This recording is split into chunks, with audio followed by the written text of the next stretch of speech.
Het jy al moeg geword op jou wandel en op hierdie journey wat jy elke dag het met die lewende God? Het jy al moeg geword in jou wandel met Yahweh? Het jy al moeg geword in terme van jou geloof en hoe jy funksioneer? Het jy al moeg geword?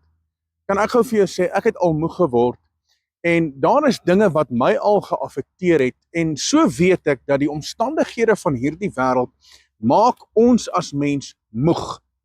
Dit plaas ons onder druk en daar kom tye in jou lewe wat jy voel maar jy's op. Jy kan net nie meer nie, want dis drama op drama, dis stryd op stryd, dis omstandighede op omstandighede.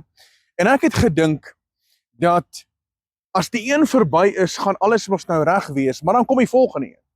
En dan kom die volgende een en dis daarop uit om ons moeg te maak, fisies, in ons gees, om ons moeg te maak om aan te hou in ons geloof met die lewende God. Almal van ons het dit al ervaar. Almal van ons het al gekom op 'n stadium in jou lewe waar jy voel, maar ek is moeg, ek is op, ek is tot hier toe, ek kan net nie meer nie. Ek wil weghardloop. Was jy al daar?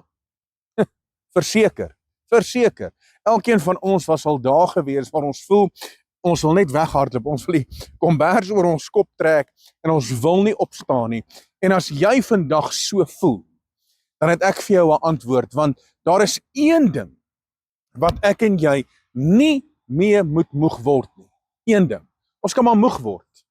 En dit is partykeer so, ons raak moeg vir mense, ons raak moeg vir die kinders, ons raak moeg vir ons finansies, ons raak moeg vir die werk waar ons is, ons raak moeg vir ons familie, ons raak moeg vir 1000 dinge, en ons raak moeg, want alles stoot net op en die negativiteit beïnvloed ons in ons lewe, maar daar's een ding waaroor ons glad nie moeg moet word nie.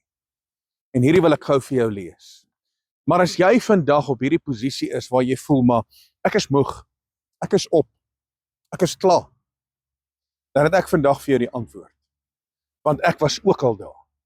Ek was ook al in 'n posisie waar ek gevoel het, maar ek is moeg, ouens. Ek wil nie meer nie, ek kan nie meer nie. Ek kan nie meer met hierdie goed deel nie. En baie van ons ervaar dit vandag. So hier is jou antwoord. En ek wil hierdie vir jou lees, want hierdie is baie belangrik. Want ek en jy kan nie moeg word op hierdie aspek nie. Luister wat sê die woord. Yeshua praat en hy sê, en hy het ook aan hulle 'n gelykenis vertel, Lukas 18 vers 1. En hy het ook aan hulle 'n gelykenis vertel met die oog daarop, dat 'n mens gedurig moet bid en nie moedeloos moet word nie. Dit is 'n pragtige skrif, is 'n amazing skrif. En hierdie skrif kom vandag na jou toe, waar jy voel, maar ek is op, ek is moeg, ek is moedeloos, ek weet nie meer wat se kant toe nie, ek weet nie meer wat om te doen nie. Hier kom jou antwoord en Vader praat vandag met ons uit sy woord en hy sê duidelik, ouens, moenie moedeloos word nie. Moenie moedeloos word nie.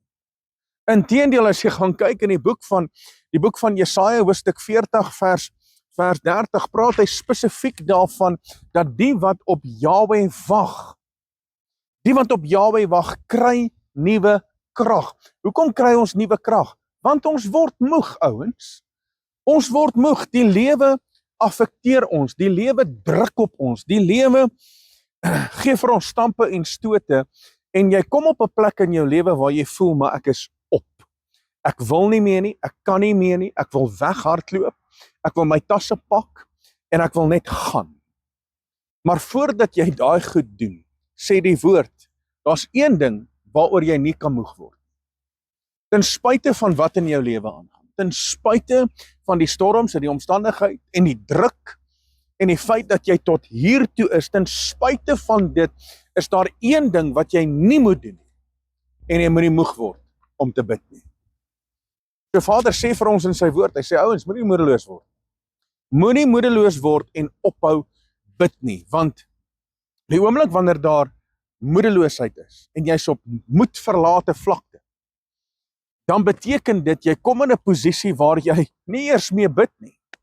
En die oomblik as jy ophou bid, kyk wat gebeur.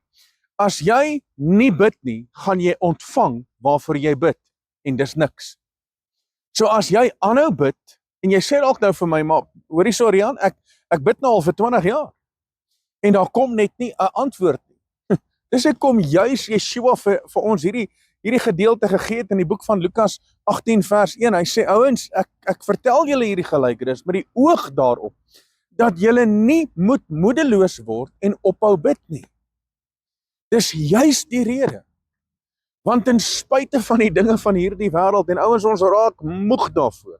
Kan ek vir jou sê, waarvoor is ek moeg? Ek is moeg vir wetteloosheid in hierdie land. Ek is moeg vir mense wat net die padreëls verontagsaam. Ek is moeg daarvoor dat mense net funksioneer soos wat hulle wil. Dis waarvoor ek moeg is. Maar weet jy wat, ek gaan nie toelaat dat dit my affekteer nie. Ek gaan nooit moedeloos word om op te hou bid nie, want as jy ophou bid, dan kan jy maar skryf Ikabod, want dan is dit verby. Dan is dit verby.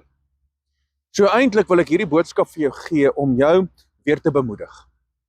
Dat jy weer die woord sal optel, dat jy weer 'n gebedslewe sal hê. Want Vader wag vir jou om in sy teenwoordigheid te wees, sodat hy jou kan aandoen met krag. Sodat hy jou kan help deur jou storm en jou omstandigheid, en dat hy die situasie wat jy ervaar, wat jou moeg maak, dat hy vir jou die genoeg krag sal gee om oor dit te kom, deur dit te kom, om jou 'n hoopvolle toekoms te gee, om die lig in die tonnel te bring, en dat jy kan sien, maar hoor hierso, daar is altyd 'n antwoord. So ek wil hierdie boodskap vir jou bring vandag, ten spyte van hoe jy voel. En jy voel dalk, maar ek is op. Rian, ek wil weghardloop. Nee, hardloop na die teenwoordigheid van Jahwe, en hou aan bid. Hou aan bid. Want Vader kom sê vir ons uit sy woord, en miskien is hierdie boodskap vandag vir jou, en dat jy vandag sal weet, moenie nou moedeloos word nie, hou aan bid. Want ek kan jou waarborg, as jy aanhou bid, gaan daar 'n deurbraak kom, en jy gaan die hand van Jahwe ons Elohim ervaar en beleef in jou lewe. So ek wil dit met jou gedeel het vandag, so mag hierdie boodskap jou bemoedig. En weet jy wat, keer weer terug na jou gebedslewe, keer weer terug op jou knieë en roep weer na die aangesig van Jahwe ons Elohim, en jy sal 'n antwoord kry. Halleluja. Mag jy geseënd wees op hierdie Vrydag. Dis 'n pragtige dag. Die lewende God het ons kom seën. Jy lewe, jy het asem in jou longe, so jy het genoeg om vir hom dankie te sê en dankbaar te wees vandag op hierdie Vrydag. Nou ja, wees geseënd tot volgende keer. Shalom.